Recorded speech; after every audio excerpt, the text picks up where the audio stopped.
Parcel. Isipte na nato ni ang atong kapi. May lang di mahurot. Ay, nako. Nalipay rin taon ni nga kung kumari ninyo.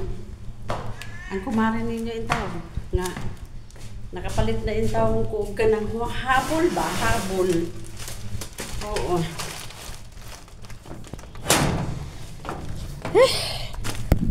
Haluyan lang yung taon-taan eh. Oh. Ano ko'y habol yung taon sa bukid. Pampatulog.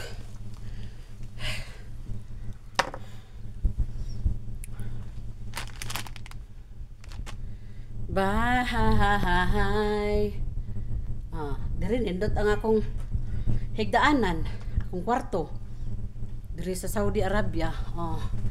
Na ay kutsyon, na ay insaktong habol, na apay mga kanang mga unani ba nang very press ko kapag tulog nimo. Na apay aircon, na apay CR, kompleto ning kwartuha.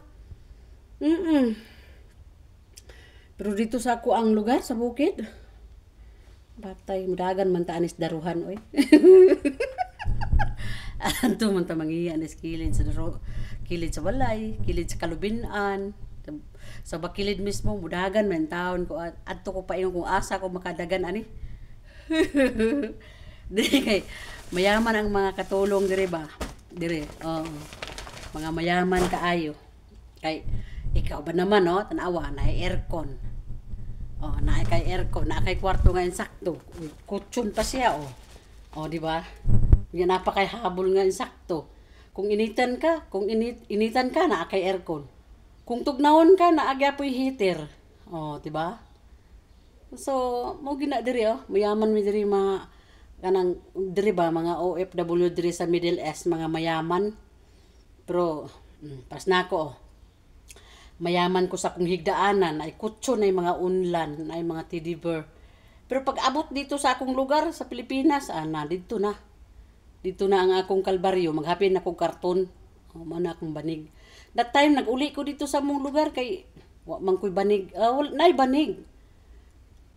Pero siyempre tugnaw ang siminto, di naghapin ko karton.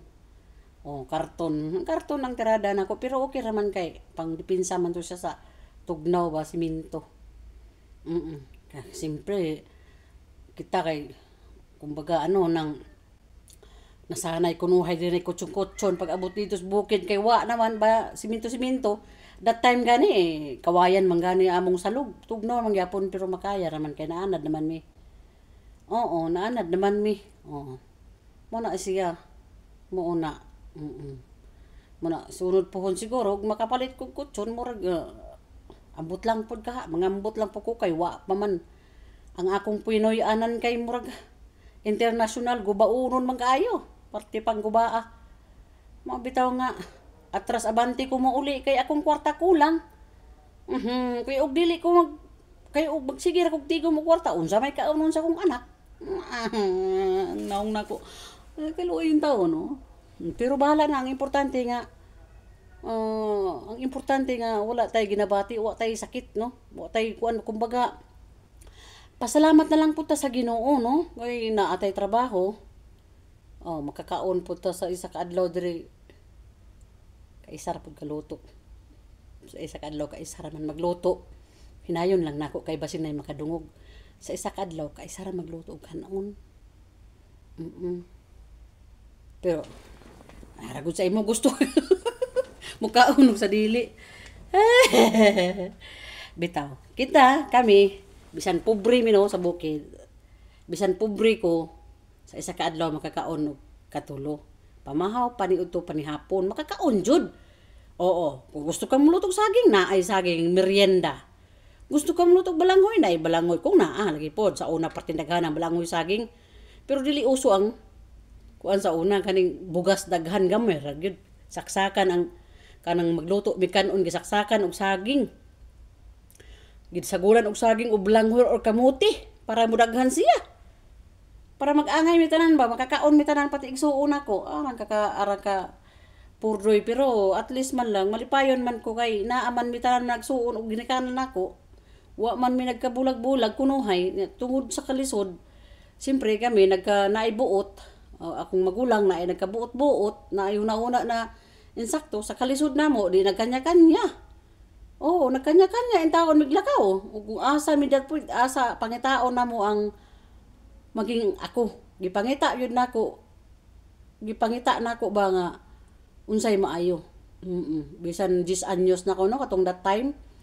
10 anyos, 5 anyos na namanggani ko isip. Labaw nag 10 anyos.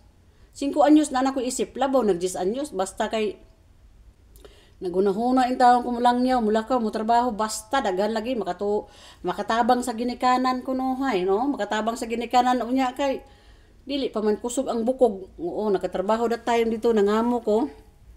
Nangamo ko istorya na gid nako ni akong style no sa una. Tungod lang sa habol nga ingon aning isa na istorya gid nako. Oo.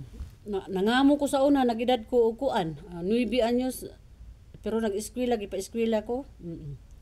Elementary lang tao ni Dongday unya nangamo ko sa insik karon kay ang sweldo nako ipadala po sa ginikanan at least man lang nga naa makapalit og bugas barato pa kay sweldo sa una 250 pesos 300 pinakataas. Pating baratuha kung karon nang imong hisgutan kanang 250 o 300 gamay ra kay siya. Pero kung sa una na ng 300, dako na bahin sa mua kay walang-wala man mi. Sa walang-wala diha, ang 300 pesos sa una, dako na juda siya.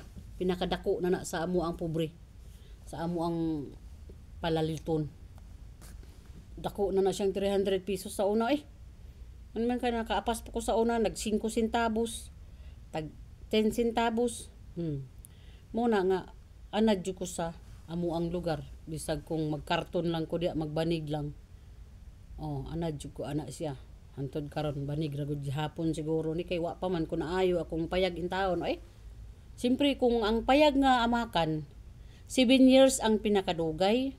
7 years siyempre mabuslot jud na siya, mabulok ba mang yang kahoy. Mabulok tapos ang sin dili ra makaya ra siya. Pwede pa nimong apak-apakan pero ang mga kahoy murag dili naman kay bukbukon man siya. Mabulok gid siya. Dili gid kaagwanta ang amakan. Dili siya makaabot. May na lang nakaabot siya 8 ka tuig. Salamat na ka. Di ba? Paglarga na ako kay before ko nilarga gipaayo naman ako na akong payag mga 1 year. 1 year 2013. 14 1 year. 15 wala na. Diri na ko sa Saudi pila na ka tuig Sobra na mag 13 years. 7 years guba na siya. 8 years. Ang siminto ray wa na guba. Sa ubos niya nag-crack naman. Siguro wala matarong ka ng tambak that time. No kay dinalian kay pakyawan man. So nag-crack ang sa gilid-gilid niya nga siminto. Isa pa gawa ng katong nagsigiglinog bitaw siya, gawa ng sigiglinog earthquake linog kada adlaw nag-crack ang yuta. So maura to nakishare lang ko gamay ra pud kay lisod og taason nimo kay di ko kahuman ani taas kaing sugilanon nako sa akong ginabuhi di man ko kahuman kay akong tiwason ni siguro maabtag tuig hantod magtuig hantod mapuno ang imong library sa libro mga diary. So daghan salamat. Dili na lang kay gisugo para ba ko sa akong amo. Bye-bye.